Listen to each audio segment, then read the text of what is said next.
গত ২৪শে মার্চ দেশত্যাগ করেন জামায়াতে ইসলামীর নেতা মীর কাসেম আলী। তার এই দেশত্যাগ নিয়ে আলোচনার ঝড় ওঠে পত্রপত্রিকায়। বিব্রত হয় সরকারও। জেদ্দায় অবস্থানরত মীর কাসেম আলী তার পালিয়ে যাবার খবর অস্বীকার করেছেন।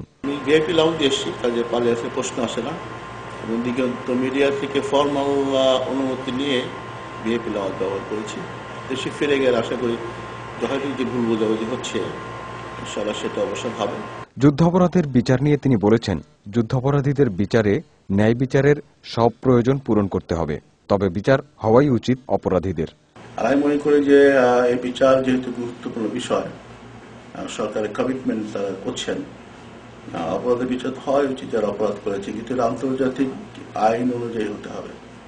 মীর কাসেম আলীর মতে, দুনিয়াতে গ্রহণযোগ্য স্বীকৃত আইন অনুযায়ী বিষয়টি দেখা উচিত, রাজনৈতিক হাতিয়ার হিসেবে নয়। আর এ মাসের শেষেই দেশে ফিরবেন, তবে তার আগে বেশ কয়েকটি দেশেও যাবেন তার ব্যবসা প্রতিষ্ঠানের কাজে। তারিকুল ইসলাম মাসুম, চ্যানেল আই।